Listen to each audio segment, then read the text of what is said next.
All right. So, what we'll do today, we'll talk about the current conduction in subthreshold region of operation, right? Um, okay. Okay.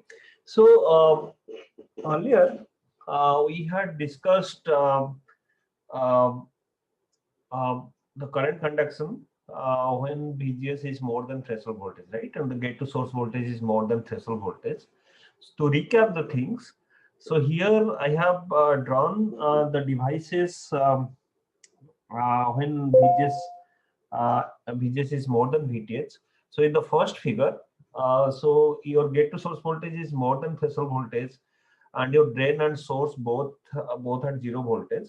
So here, see, when your gate to source voltage is more than threshold voltage, you have a sheet of electrons sitting at the interface, right, at the silicon dioxide and silicon interface, right?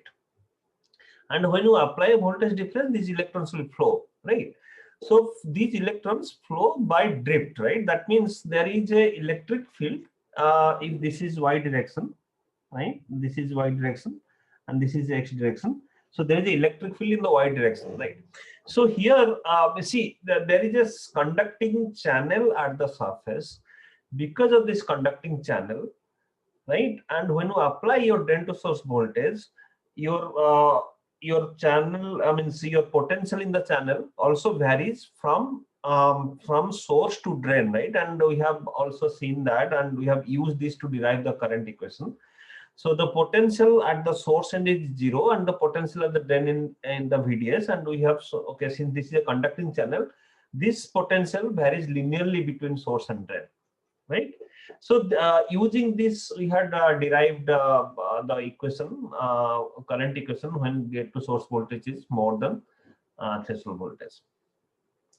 However, when your gate to source voltage is less than threshold voltage, right? So somewhere between flat band voltage and threshold voltage, right? And this region is the sub-threshold region of operation, right? So this region is the sub-threshold, means the VGS is below threshold voltage, right? Sub-threshold region of operation, right? So here, see, when your gate voltage is somewhere between flat band voltage and threshold voltage, that means your surface potential, right? Your surface potential, your potential at the surface, that is psi s is more than 0, right? Your psi s is greater than 0 volt, right? That means your silicon is depleted, right? So your so we have also we had also plotted, I mean, know this equation psi s as a function of gate to gate voltage, and we know that, okay, so right, just a minute. Right. Okay. So we know that if this is my flat band voltage for NMOS transistor, the flat band voltage is negative. So you know, your flat band, your psi s increases, then it saturates, right? It saturates at this is your threshold voltage, right? And this point is your 2 psi b, right? And in the last class, also in last to last class, we have also described that this slope of this rise of psi s with Vg. So this is nothing but 1 by m, right? And m is, this is the gate control, right? So we want your psi s. So this slope, ideally, we want this slope to be 1, right? Ideally, right? Ideally, right? But this slope is not 1. This slope is less than 1. Okay, so here you see at flat band voltage, your surface potential is 0. That means your potential in the silicon or drop in the silicon is 0.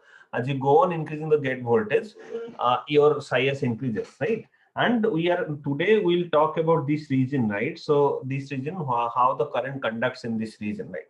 So why there will be a current in this region? Because many of you, when I ask, you told that, okay, when gate voltage is less than threshold voltage, your current is 0. But that is not true, because since your psi s is positive, your potential drop in the silicon is positive, right? So there is a finite injection of electrons, right? So it means, let's say your VD is also 0, right? Your source is 0, VD is 0. So there is an injection of electrons because uh, psi s is positive.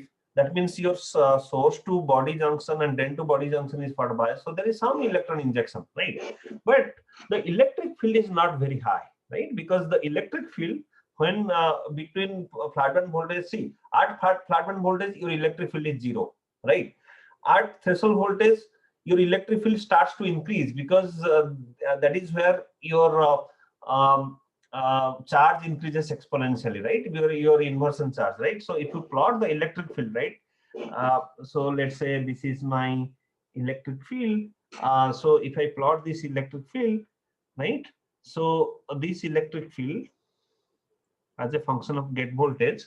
So your electric field is 0 because at flat band voltage your electric field is 0 because there is no electric field, right? There is no charge, no field, right? But this electric field will increase, right? Right? Because your charge is increasing as you're increasing your gate voltage, your charge is increasing, right? And this charge is nothing but your depletion charge. Your depletion charge is increasing, so your electric field will increase, right? So your electric field, oxide electric field is nothing but Q Na times WD by Cox, right? So right. So basically, so your this charge, your depletion charge is increasing, so your electric field will increase, right? But uh, at threshold voltage, your electric field, because your WD is increasing, I mean, slowly, right? Because your psi s VG relationship is linear, right? But after threshold voltage, after threshold voltage, right, your electric field increases very fast because most of the drop happens in the oxide, right? Because your surface potential or your drop in the silicon remains constant because there are a lot of electrons. Since there are a lot of electrons, so your electric field means charge increases very fast, right? And your electric field will also increase, right? So okay, so this part we had discussed earlier, right? So today we are talking about this part. So here you see at flat band voltage your electric field is 0. As you go on increasing your gate voltage between flat band voltage and threshold voltage, your electric field is slowly increasing. So electric field is slowly increasing. That means your source to body junction, then to body junction is forward biased, right? And there are some injection of electrons, and there is a finite electric field. But this electric field is not very high, right? Since this electric field is not very high, they cannot pull all the electrons to the surface, right? So basically in this region, what happens, your electrons are distributed, right? Your electrons are distributed. There are electrons, but electrons are distributed, right? Right? The electrons, if the electric field is very high, these electrons will pull to the surface, right? But the electric field is not very high for to pull the electrons to the surface. So the electrons are distributed in the depletion region, and the concentration of electrons are much less than the depletion charge, right? That's the reason this is in the depletion, right? Q inversion. I have means between flat band voltage and threshold voltage, I have electrons in the channel. I have electrons in this channel, right? Let's say in the depletion region, but the number of electrons is much less than the depletion charge. That's why if you take the depletion approximation, we will assume that okay, there is no electrons. The electrons only come after it inverts, right? But actually there are some electrons, but these electrons are not concentrated at the surface. These electrons are distributed, right? So when these electrons are distributed, right?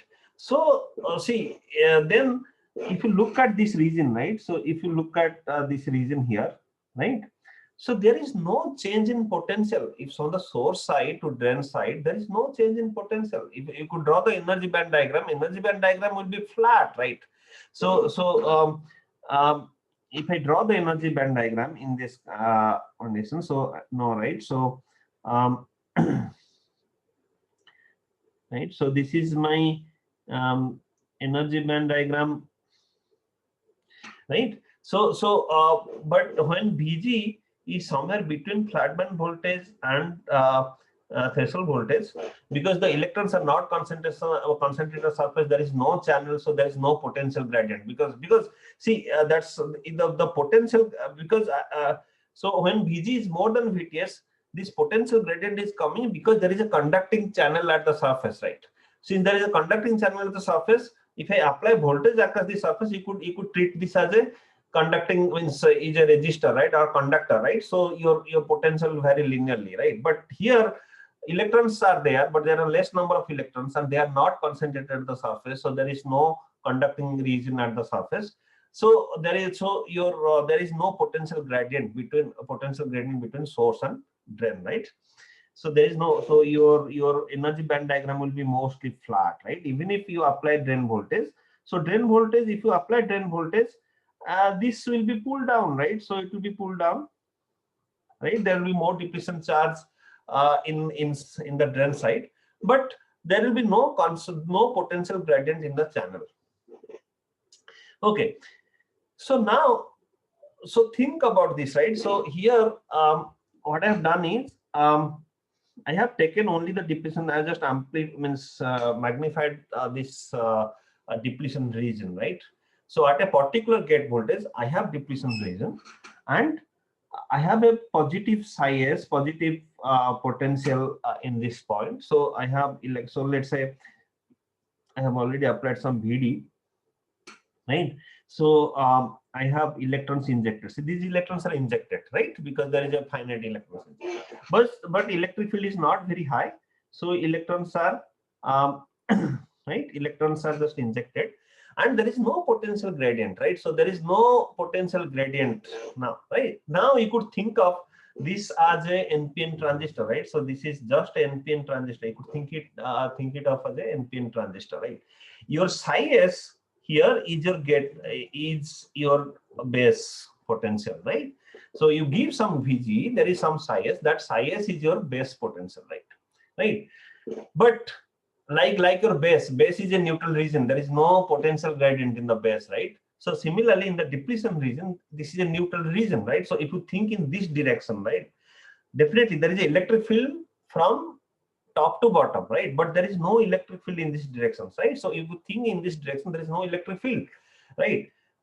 So so this is like a bipolar junction transistor, right? So you are injecting electrons from source to the depletion region, and these electrons will diffuse because there is a concentration gradient, because you see the electrons are injected in this region here, right? And this and I have applied some drain voltage. So this junction is reverse biased, right? This junction is reverse biased now. So it means so your electrons are injected, then they will diffuse and they will be collected, right? So this is how the current conduction happens in subthreshold region of operation. In the subthreshold region of operation in the MOS transistor, the current flows because of diffusion, right? So not by drift, because there is no potential gradient. So current flows by diffusion, and this current behavior of this current will be exactly equal to the behavior of current in the bipolar junction transistor, right? So okay. So any questions here before I go further?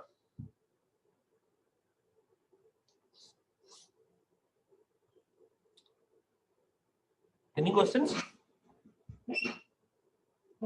Sir, here we are saying that even if we apply VD, the potential will not drop between my source and drain region.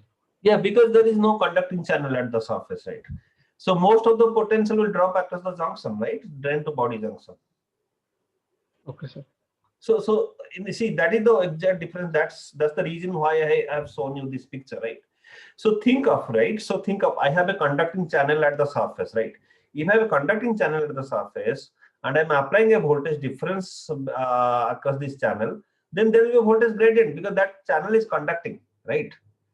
But if there is no conducting channel, then whatever drain voltage I'm applying, so that drain voltage will drop across the junctions, right? Whatever voltage I'm applying, that will drop across the junctions, right? Is it clear? It's clear to all of you, right? This is the starting point of this derivation, right? Yes, sir. So, sir, just like NPN BJT, when the electrons will reach by diffusion to the drain, they will be collected due to that junction electric field, just like collector. Exactly. So keep in mind. So why there will be diffusion? Why there will be a concentration gradient? Concentration gradient will only be there when your drain side is reverse biased, right?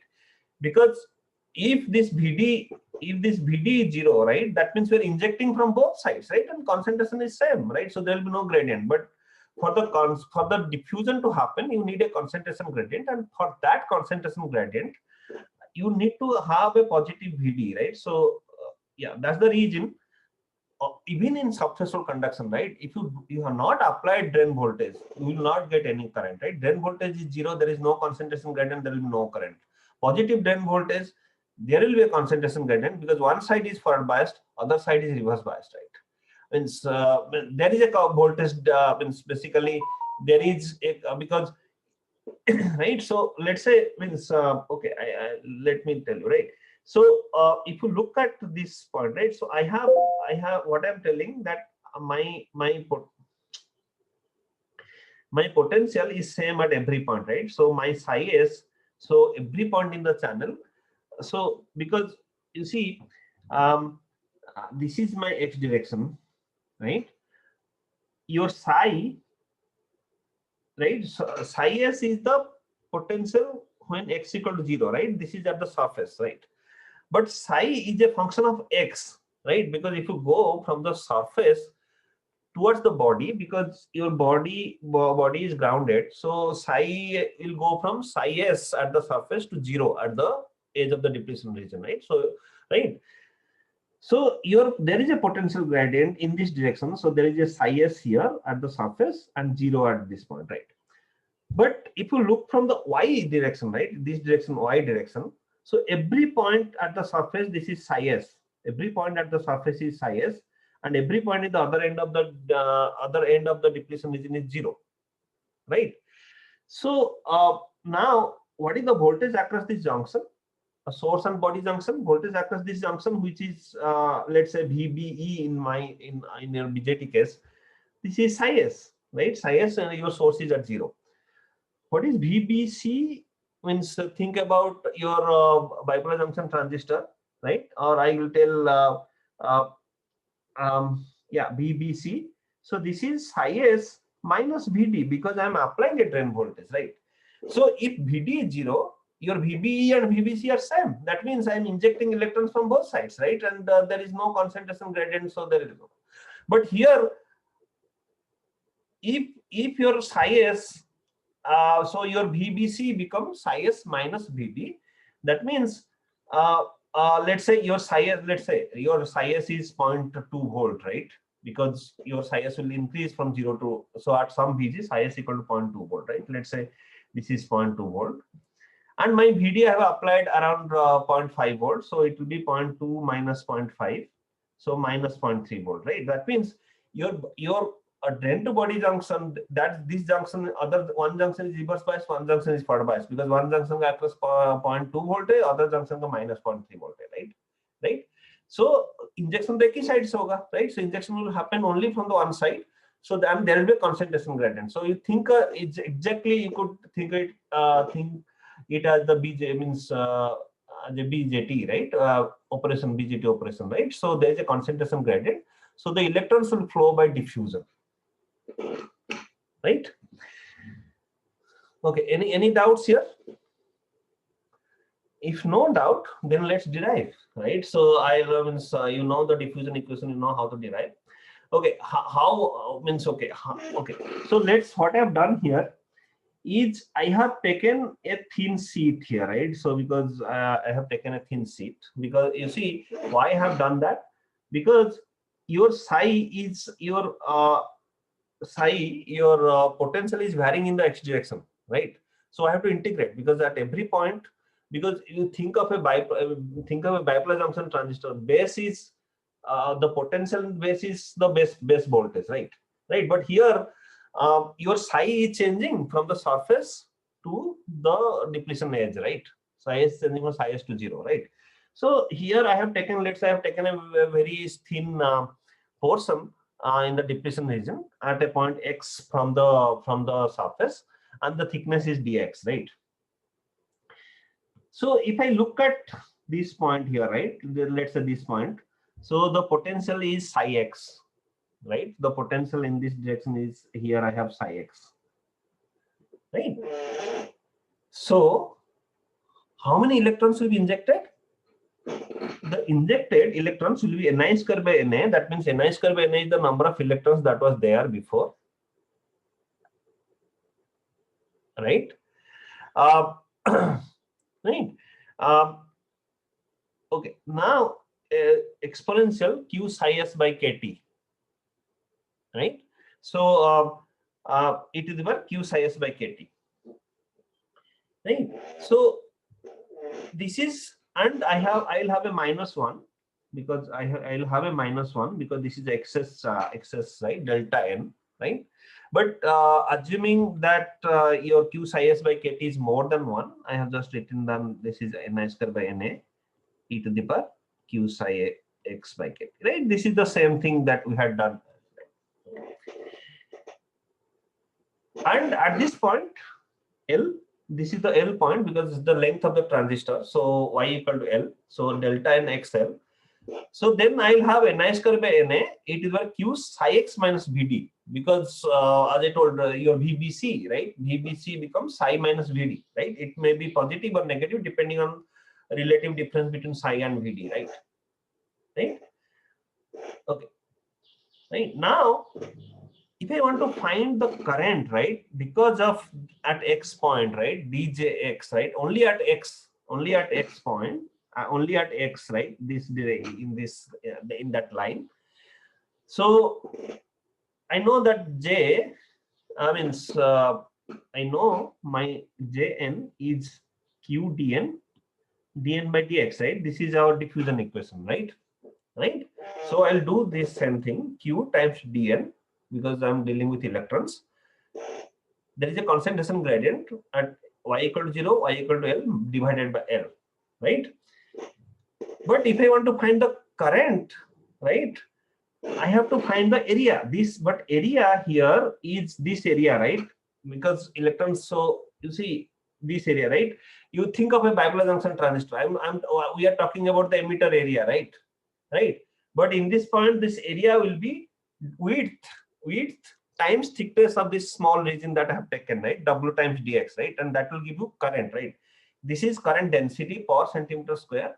If I take current, I'll just multiply by W times dx, right? Okay. So okay, now let's see let's evaluate this part, right? Delta n x0 minus delta n x0, right? So I know, right, delta n at x0 is Ni square by Na e to the Q psi s by kT. So I have to take the this minus, and I can take the Q psi x by I mean e to the power Q psi by kT outside. Then it will be 1 minus e to the minus, right? Sorry. Okay. Right. So I'll have a minus, right? So this is right. Okay, this is my the gradient, concentration gradient, right? And di dx, right? Because I'm only looking at this small part, so this will be some di, right? But total current will be if I integrate from in the whole area, right? Integrate from whole area, right? So this did is nothing but I'll multiply q dn. This is q dn times Ni square by Na, right? So it will be W by L will come out, and you could write in this way, right? Q dn Ni square by Na, W by L. Oh, I have written Ni square by Na 2 times. It's not needed. Mistake, right? Times e to the power Q psi x by kT into this bracket 1 minus e to the minus Q VDS by kT times dx, right? And if I want to find current, then I have to integrate from 0 to WD to 0, right? So that means whole area, right? Whole emitter area means this is the your WD to 0, right? And WD is your depletion width, right? And if you do that, so this part, right? If you look at this part, right? This part here, right? What does this tell you? This is nothing but the number of electrons in the depletion region at a certain Vg, right? So this is the total number of electrons, right? So WD to 0 Q times Ni square by Na e to the Q psi x by kT dx, right? So that means this is nothing but how many electrons are there in this whole region, right? Right? And this we know, right? How do you know? Because we had already derived that, right? So this is the Q inversion, total number of total number of electrons in depletion region, right? Right, and this we had already derived earlier. So if you see, if you remember, at some point of time in the beginning, we derived this equation Q total Q silicon equal to this form, right? This we had earlier derived, right? And because we are talking about depletion, means VGS less than VT. Your psi s is more than kT by Q. There is a positive psi s. Psi s is more than kT by Q. That means Q psi s by kT is more than 1, right? Right. So here, if you do that, then your silicon total charge in the silicon, you could neglect. Because this part, because Q psi s kT is more than 1, so 1 will go. And these two will also be neglected because e to the power Q psi s by kT will be more than 1, right? More than Q psi s by kT, right? So if you do that, then I could write it like this, right? So I could I could write yours charge, right? But this total charge in the silicon, has two components. One, the depletion charge. This is total charge in the silicon, right? Depletion charge and inversion charge, right? But because we are talking about subthreshold region of operation, so your Q psi s by kT is much higher than your Ni square by Na square e to the Q psi s by kT, right? Because this part is much less, because if you see Ni square by Na square term, I had explained it before, right? So Ni square by Na square term is much less, right? Because this will be around 10 to the power minus 14 or so, right? So your Q psi s by kT is higher than the second term. The first term is higher than the second term. If that is the case, I could expand, right? In the series, I could expand this, right? And if I could expand, so I'll take Q psi s by kT out, right? Right? Then I'll have this, sorry, right? So, and I'll have these two terms. So this I could expand it in this way, right? Right? Okay, so this will have QD and Q inversion. So the first term will be QD and second term will be Q inversion, right? And the total number of electrons is nothing but this. It will come by this equation, yeah, right? Right? And I could write it in this way, right? Finally, right? So this is the total number of electrons at a particular psi s, right? But in the depletion region, right? But we psi s is less than 2 psi b, or VGS is less than VGS, right? So now, so if I look at this equation here, A, and A may I'll just put, right? So I'll just Q inverse में जगह में A, I'll just put this one, right? This, let's say this is equation B, right? So putting B in A, right? So if I put B in A, then I'll have this equation, and this is your ID, right? So this equation that I got is your drain current, right? Right? Right, but I could simplify that, right? So I could simplify that because I don't want a diffusion. If Einstein's law, so you know that d by mu equal to kT by q, so dn equal to mu n kT by q. So I'll replace this dn here by mu n kT by q, right? Then I would say this is just a simplification of this equation, right? Nothing else. I have not done anything else, right? Right. So if I do more simplification, it will be in the term of, so I have added a Cox and divided a Cox here, right? So it will be mu n Cox double by L times kT by q whole square, 1 by Cox, this term, then this term and this term, right? So this is the current equation, right? But I could simplify it much further. So if I see, I think I had told you. So when we talk about capacitance, right? So I have a COX here, a CD, right? And I am applying VG here, and this is my SIS, right? So this is valid in the depletion when VG is less than VTH, right? Because we have depletion region only, right? Okay. So here your CD means from this equation we know that psi s equal to Vg by m, and here m equal to 1. Your m equal to 1 plus CD by Cox, right? This thing we had done earlier, right? Right. Okay. So now if I look at CD itself, your depletion capacitance, which is epsilon Si by Wd, right? And this is my WD, right? So I could so if I do some modification, so it will be root over epsilon Si Qna by 2 root over 2 psi s, right? So then CD by Cox will be 1 by Cox root over epsilon Si Qna by 2 psi s, right? And this CD by Cox is nothing but m minus 1, right? CD by Cox from here will be m minus 1. And as I told you, the m defines your gate control, right? Right.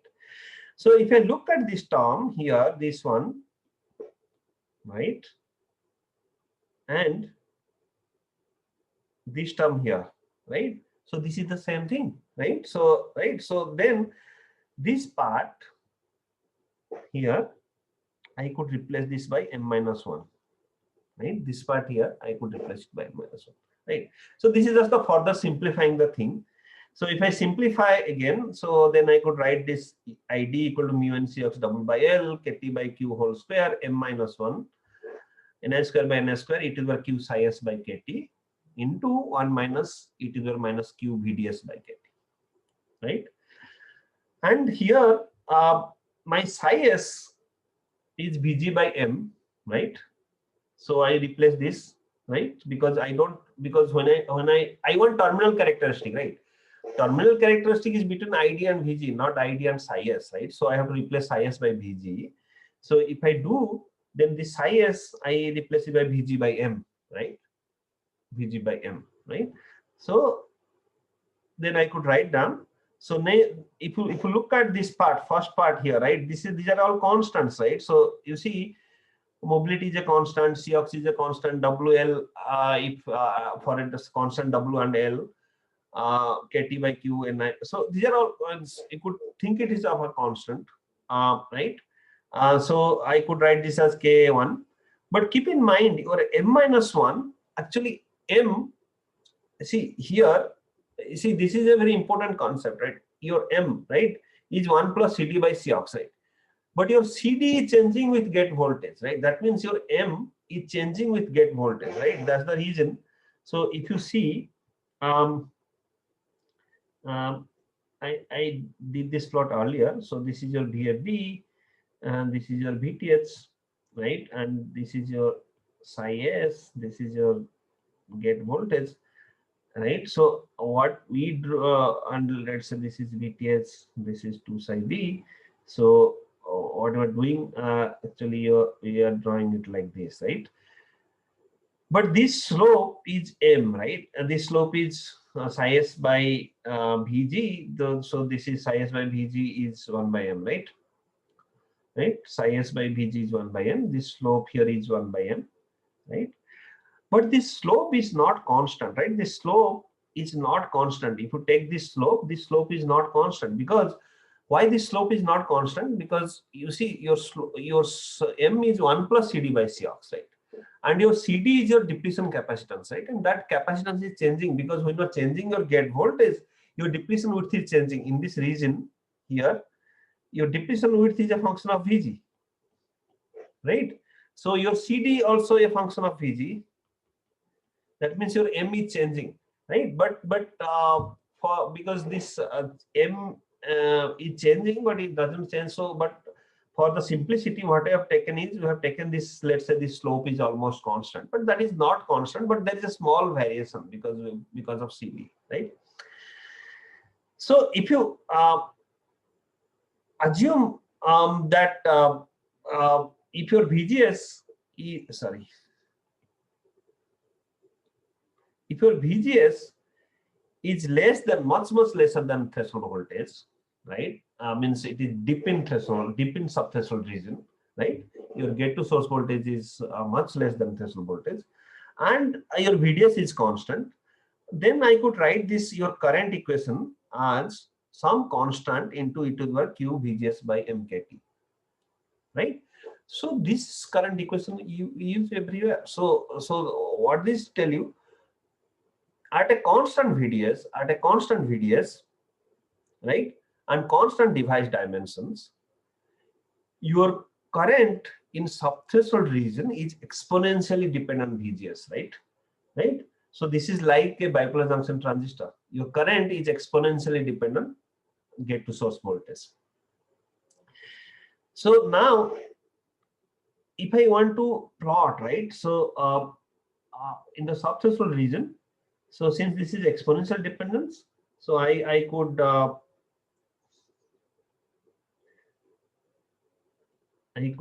plot. So let's say this is my VGS, right? If this is my threshold voltage here, so this is my subthreshold region, and this is ID.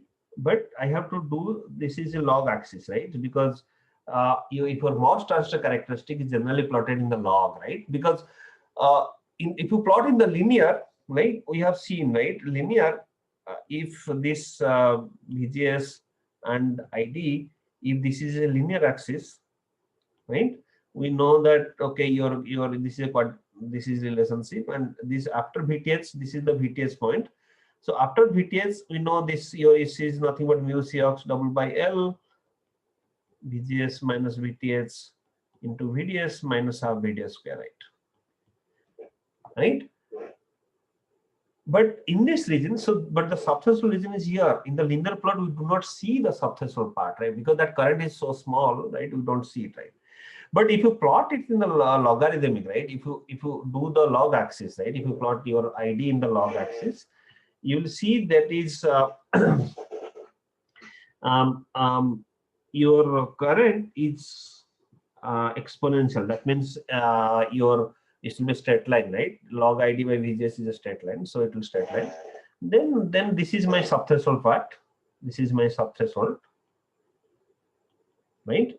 And this current will only be zero if you go to flat band voltage, right? So let me do it properly, right? So let's say this is your subthreshold part, right? So this current flat band voltage, if you go to the flat band voltage, there is no charge, right? No charge, there is no electron, no potential in the silicon, no charge, no electron, so there will be no current, right? Then at if you plot log, so this is your subthreshold region, this is your subthreshold, and this is your beyond threshold, right? Beyond threshold, right? This equation is governed by the quadratic relationship, right? Quadratic, right? Right. But here this is exponential. This part is exponential, right? And this part is exponential actually, and there is a region. There is some region, I mean, somewhere very close to VTH, right? So there is a transition from exponential to quadratic, right? So there is a transition from exponential to quadratic, right? So in this region here, in this region, so the current conduction is because of both diffusion and drift, right? Because this is very close to threshold voltage, so there are, I mean, we know, right, when you go to the threshold voltage, your electric field increases, right? So electric field has increased, you have a lot of electrons, so somehow the channel is started to form, right? So your your conduction will be both both diffusion and drift, right? So basically in the analysis, in most of the analysis, we do not consider this, right? So we draw it like straight line here, right? Then you draw the quadratic, then you just connect it, this region, right? You just connect it. But okay, what is the essence of this discussion? The discussion is below threshold, right? If you go, right? So basically what is generally done, let's say this is my current at threshold voltage, right? Let's say this is my current at the threshold voltage, right? So if you go 1 or 2 decades below, right? If you go I threshold by 10 or below that, let's say for region I threshold by 100, right? So here you are pretty sure that this region only conduction is only because of diffusion, and you will have a straight line here, right? So this part will definitely be a straight line. This part is definitely a straight line, right? Right. This is part is exponential, right? And this slope, right? Since this is a straight line, this slope here, right? This slope we call the subthreshold slope, right? We call the subthreshold slope of the transistor, right? And this is many it is called the S, right? Subthreshold slope of the transistor, right? And when you measure subthreshold slope, right? So you plot IDVG, but in the log axis, ID should be in the log axis, right? But you go 1 or 2 decades below threshold voltage, right? So as I told you, if this is the current of the threshold voltage, you go 10 to 100 times below that, right? That means 1 or 2 decades below that, right? Right? Then you find the slope of this region, and that slope will give you the subthreshold slope, right? Okay, why this subthreshold slope is important, right? So if you see, okay, before we go to the subthreshold slope, let's see this equation.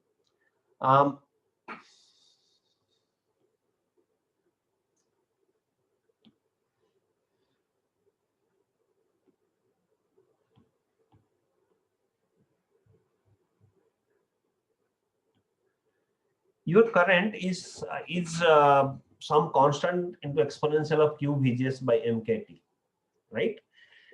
And this k2, this constant is a function of different parameter, right? So what I'm telling, at a fixed VDS, fixed dimension, right, it will have a one characteristic, right? But here also you could see, let's say if my VDS is changing, right?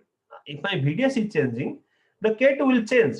So K2 is nothing but how fast the current is rising, right? How fast the current is rising. This K2 just symbolizes that, right?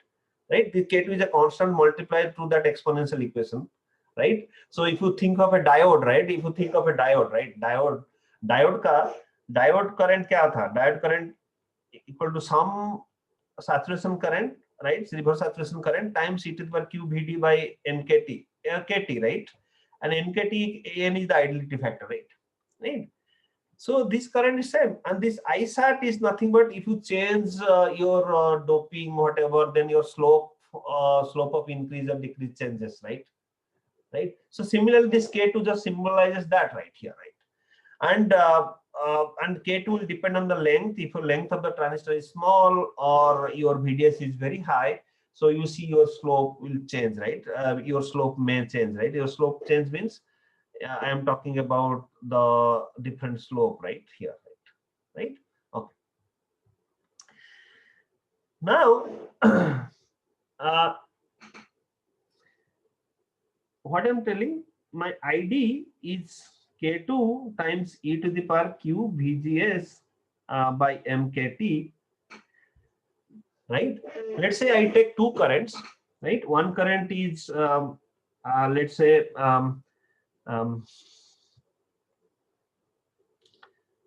okay, let me draw it again. So let's say this is my VTH point, right? And current is increasing like that, right? Let's say this is I'll take 2 points here, right? Let's say this is current 1 and this is current 2, and this is VGS 1 and this is VGS 2, right? These 2 points, right? So now your I1 is K2 times e to the power q VGS1 divided by mkt. I2 is K2 times e to the power q VGS2 by mkt, right? So I1 by I2 is nothing but e to the power q times VGS1 minus VGS2 divided by MKT, right? Okay, so let's say I2 is I1 by 10, right? So I2 current is 1 decade below 1 means 10 1/10 of I1. That means I2 is 1 decade. If this is log axis, right? I2 is 1 decade below I1, right? So if this is the case, then this will be 10, right?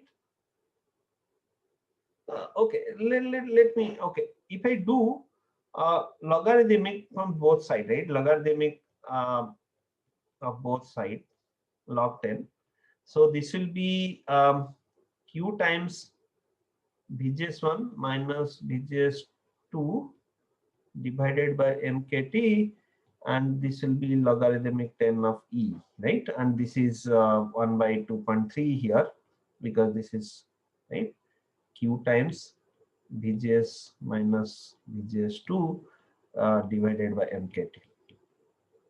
This is log 10 I1 by I2.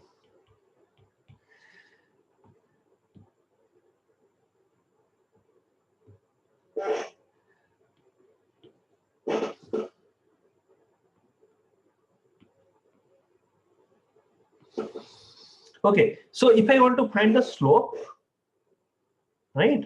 So so I could also write down this as log 10 I1 minus log 10 I2 is equal to Q by 2.3 MKT times VGS1 minus VGS2. So VGS1 minus VGS2 divided by logarithm 10 I1 minus logarithmic 10 I2, right? So this is my subthreshold slope, right? This because this is the voltage difference. No, this is by 1 by subthreshold slope, right? Sorry. Okay, then let's not do it like this, and let's not confuse you. So I'll do log 10 I1 minus log 10 I2 divided by VGS1 minus VGS2, right? So this will be Q by 2.3 MKT, right? And this is my subthreshold slope, right? This is my subthreshold slope, right?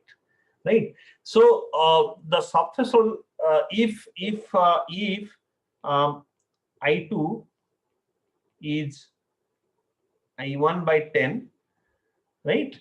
Then this will be 1 decade, right? So then this will be 1 decade, right? 1 decade divided by VGS1 minus VGS2 equal to Q by 2.3 by MKT, right? And so this will be nothing but the unit of this will be decade per volt, right? Decade per volt, right? So it just tells you, I mean, this is the ratio. And if I take the inverse of this subthreshold slope, right? If I take the inverse of this subthreshold slope, right? And this is called subthreshold swing, right? We call it subthreshold swing, right? This is nothing but the unit of this is millivolt or volt per decade. This is just the volt per decade, right? So don't confuse by subthreshold slope and subthreshold swing, right? So when you read papers, means they mention that okay, subthreshold slope is 100 millivolt per decade, but that is not subthreshold slope. Subthreshold slope कभी भी millivolt per decade नहीं हो सकता है. That is subthreshold swing, right? Slope is in this. See, if you want to see slope of the characteristic in the subthreshold region, this will be current per voltage. It cannot be voltage per current, right? So it can be per decade because it's log axis. So this will be decade per voltage, right? And subthreshold swing is opposite of subthreshold slope. That will be voltage per decade, right? So what this subthreshold swing is a very important parameter for transistor. It just tells you if I want to decrease the current by a decade, right? If I want to decrease the current by 10 times, how much voltage, how much gate voltage I have to decrease, right? So that is the subthreshold swing. That means basically this will just tells you. So let me draw it again here.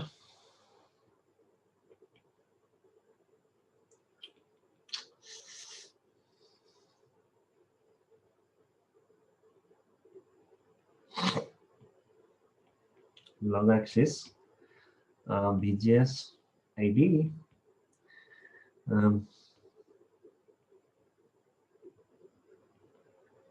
So this is your VTH.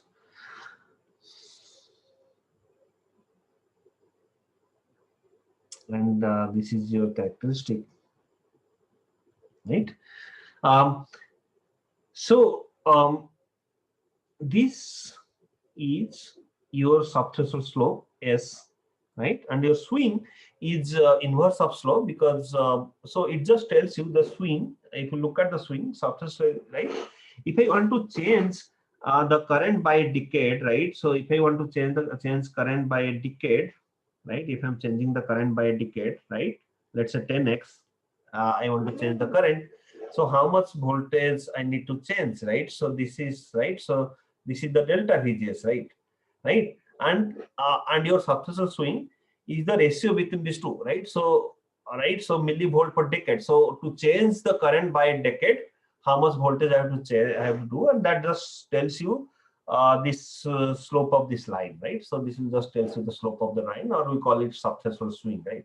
This is very important in the sense why it is very important, because this what is this point? This is at VGS equal to 0, and this is your off current, right? This is your off current, right? So this is the off current, and if I have two transistors, right? So let's say for both the transistor, your threshold voltage is same, right? Both the transistor, your threshold voltage is same. One transistor has high subthreshold swing, other transistor has low subthreshold swing, right? So let's say I have another transistor which has a swing like this, right? Which has a swing like this, right? So this is my transistor 2 and this is transistor 1, right? So you see, even if both of them has the same threshold voltage, but the off current for transistor 2 is less than off current of transistor 1, right? Off current of transistor 2 is less than off current of transistor 1, right? So what is your on current? On current, we know that mu Cox W by twice L VDD minus VTH square, right? Right. So your on current depends on threshold voltage, right? Because your VDD is fixed, your on current will depend on threshold voltage. But your off current will depend on the subthreshold swing, right? It will not depend on the threshold voltage. It will depend on the threshold voltage, but it depends on the subthreshold swing. So in this example, your VT threshold voltage is same. Your threshold voltage is same. That means your on current is same, right? Ion 1 equal to ion 2. But your subthreshold swing is different. That means I of 2 is less than I of 1. So when you're talking about ion by I of, because your transistor is used as a switch, I want a high difference between on and off current, because ion by I of ratio is, because see, when you're using your transistor in the digital design, right, in logic design, so you just use it as switch, right? That means either it is off or it is on. Ideal switch is something like that. It's off. This is my I off, and on. This is my ion, and I need this high separation between on current and off current, right? This is my ion by I off ratio, right? This is my ion by I off ratio, right? So your ion by I off ratio is heavily affected by the subthreshold swing, right? That's the reason. If I tell you, okay, the subthreshold swing of one transistor is higher, that means the ion by I of ratio of that transistor will be lower, right? Because higher the slope, your off current at the same threshold voltage will be higher. Okay, so when I talk about swing, subthreshold swing, we discuss about subthreshold swing, right? Which is a major parameter. Your subthreshold swing here is Q by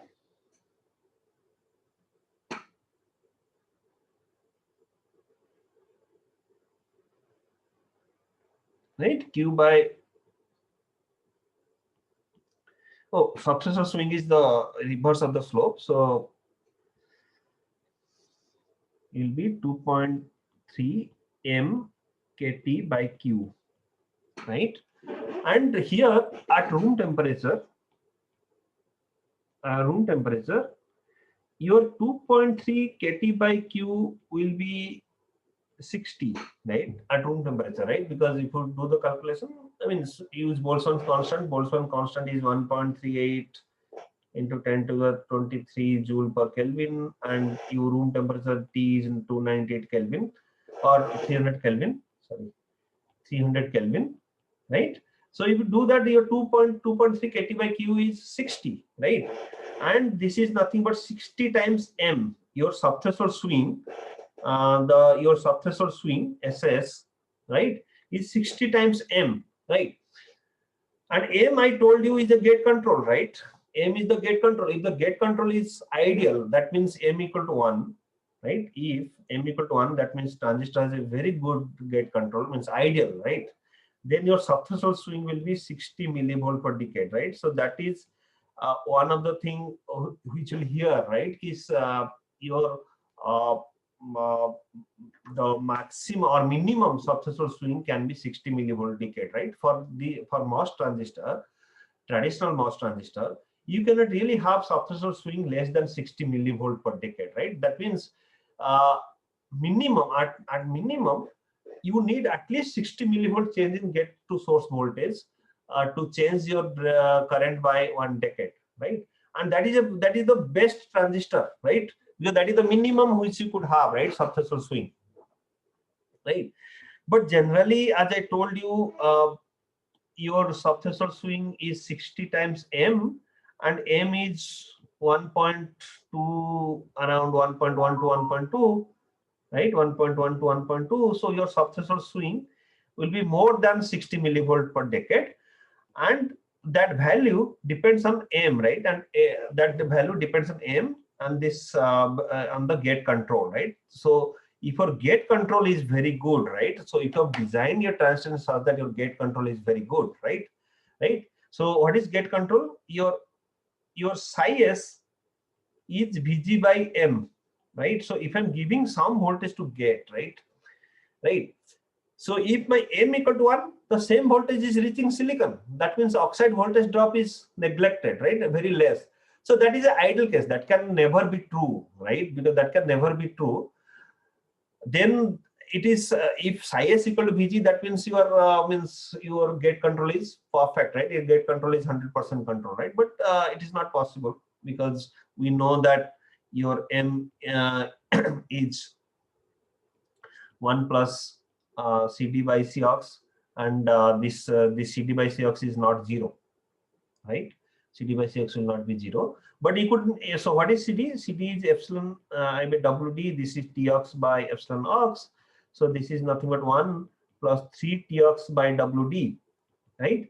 So if you want to have very good gate control, if you want to have very good control, your 3 times Tox should be much less than your WD, right? That means your depletion width should be higher than 3 times of your oxide thickness, right?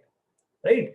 So that's the reason to increase the gate control, you reduce the oxide thickness, or you reduce the body doping, right? If you reduce the body doping, your WD will increase. You can have very good M, or you reduce the oxide thickness, right? Right. So for the transistors, you generally see your subthreshold swing, which is more than 60 millivolt per decade.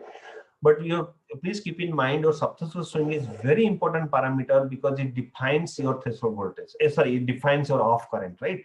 If you have same VTH and if you have a very bad subthreshold swing, that means at the same threshold voltage, your off current will be higher, your ion by IF ratio will be affected. And the second thing is, so if I have to plot it again, right? So I'm plotting it again and again. Let me see.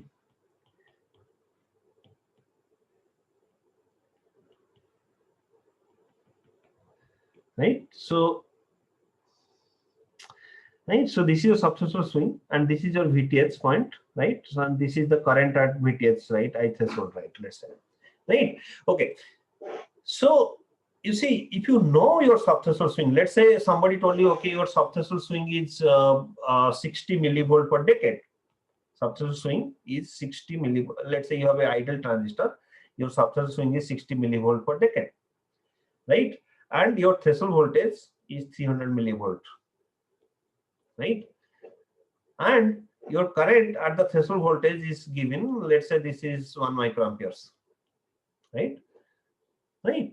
So you could find your I of. What will be I of? I of will be 1 microampere divided by 10 to the 5 because you have 5 decades. So this will be 10 to the minus 11 amperes, right? Right. Your off current will be minus 10 to the minus 11 amperes, right?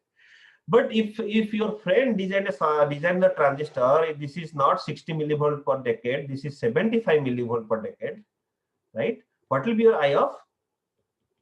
Is 1 microamperes by 10 to the 4. That means it will be 10 to the minus 10 amperes, right? So your transistor has an off current of 10 to the minus 11 ampere, but your friend's transistor, because he has designed where it is 75 millivolt per decade, has a 10 to the minus 10 ampere. So your off current is 10 times more, right? Just by a small change in the subthreshold swing, right? That's the reason subthreshold swing is very important. To have very good subthreshold swing, you have to target M. M is nothing but 1 plus CD by Cox, right? Right. So if you want to have your transistor with a very good subthreshold swing, which is necessary for low leakage transistors, right? When you need low IF, so you have to properly design your CD by Cox, right? All right. Any questions here? So your subthreshold swing will also change when you apply VDS, right? So if you apply VDS here, so you see when you apply VDS, because you have taken this K2 as a constant, right? Okay, so this VDS ka saath bhi, there is a possibility that your subthreshold swing will change, right? But that's fine. You'll see that later, right? Okay, so this is all about the subthreshold conduction. Please keep in mind your subthreshold current is exponentially dependent on VGS, unlike your above threshold conduction, right? And your subthreshold current defines your off current, right? And if you want to have a very good transistors with very good, very low off current, then you need to have your subthreshold swing very close to 60 millivolt per decade, right? And this 60 millivolt per decade, you cannot go below that. You could go below that when your temperature is low, right? Because low temperature, your subthreshold swing will be better. You will get a high off current, right? So that's the reason. If you want to, let's say you have designed a circuit, right? But you find out that your leakage is very high. If you want to reduce leakage, just operate that circuit at low temperature. If you operate that circuit at low temperature, right, your off current will automatically reduce because your subthreshold swing has improved. It will go less than 60 millivolt per decade. This is 2.3 mkt by Q, right? If T reduces, your subthreshold swing will reduce, right? In another way, right? Let's say your microprocessor, right? So let's say you are working on your laptop, right? So with time, your laptop dissipates power and it gets heated, right? So when your laptop gets heated, that means all the ICs are at a higher temperature. It goes up to, let's say, 100 degrees Celsius, right? From 25 degrees Celsius to 100 degrees Celsius, right? That means your off current will also increase. So off current increases means your laptop will heat more and more. So this is a positive feedback, right? So I think you are understanding my point, right? So as your circuit is heated, your off current will increase because your subthreshold swing has degraded, right?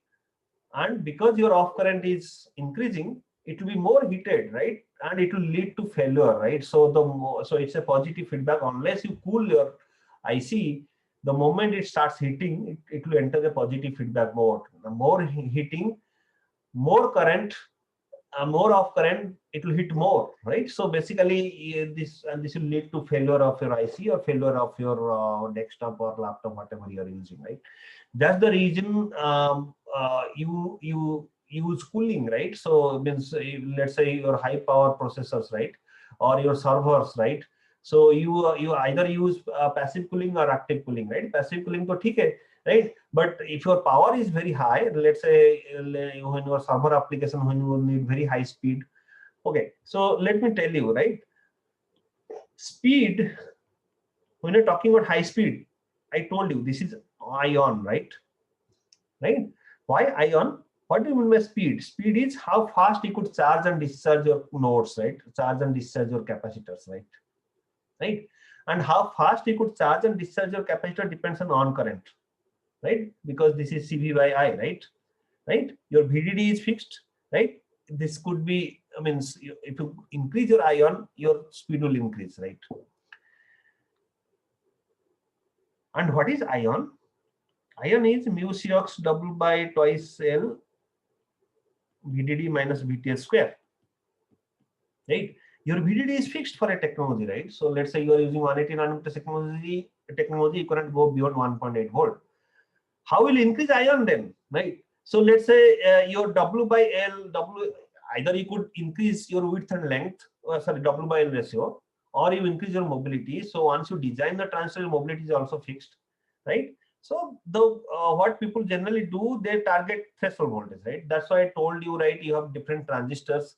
You have regular VT, low VT, high VT, different VT transistors. So you use, right? So you'll reduce your VTS, right, to high speed, right? But as you are increasing ion, your VTS, that means your VTS is reduced, right? And your VTS is reduced if you go to this plot, right? So VTS was here, now VTS has reduced to this point. Let's say this is another VTS2, right? But you have the same swing. That means your IOF will increase, right? So this will lead to increase in IOF, right? So that's why when I showed you universal curve, when I doing ion in this IOF here, I told you this has a positive this slope, right? That means ion is increasing, means IOF has to increase. So there is no other way. Means you cannot really increase on current without increasing off current, right? If you could do other way, increase your on current is increasing, your off current reducing, then you'll be means people will notice you, means this will be breakthrough research, right? But this has not achieved it, right? So if you are increasing your on current, that means if you want to design for high speed, on current increase, off current will increase, right? So that's the reason your universal curve, when I told you in the last class, ion by IOF curve.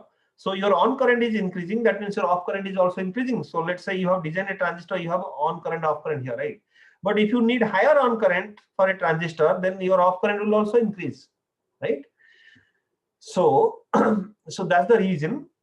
Um, uh, when you design your transistor for high speed applications, your on current is higher for high speed applications.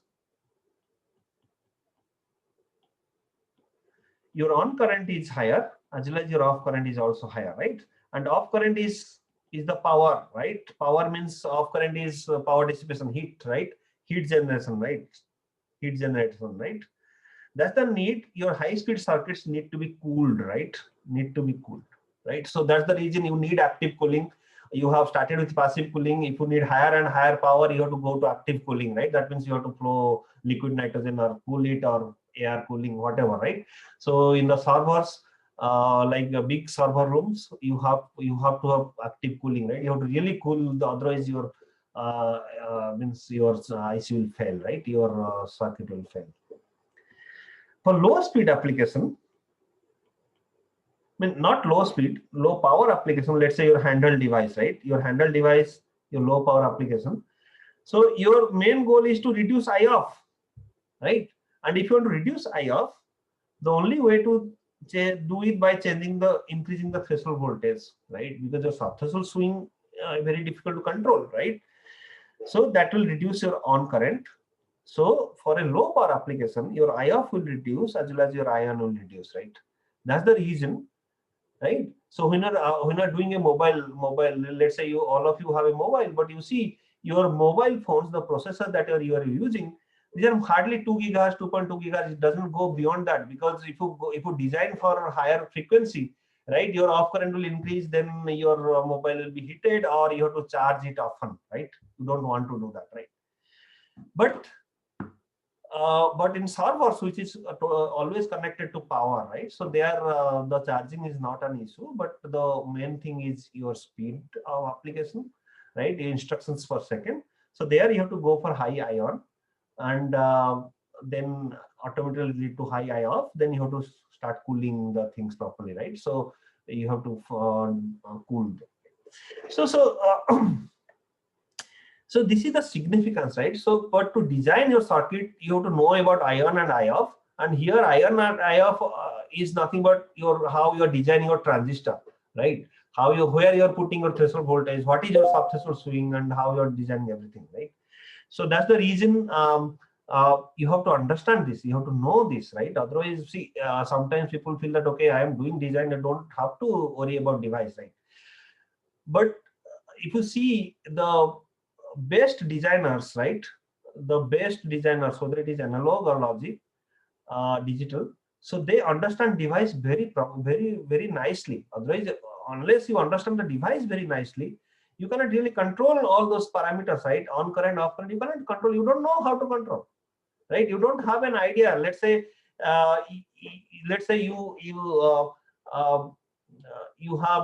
have designed a circuit, and you have a critical path, right? You are seeing that, okay, this path is limiting your speed, the overall speed of the IC, right? So, and then you looked at that path, then you see that, okay, this is blocked by some transistors which has very low on current, right? So you have to increase the on current of that transistor. What you have to do, right? So basically, then you have to apply your device knowledge, right? How the on current could be changed. You have to either change the threshold voltage, or you have to you have to increase the width and decrease the length of that transistor, right?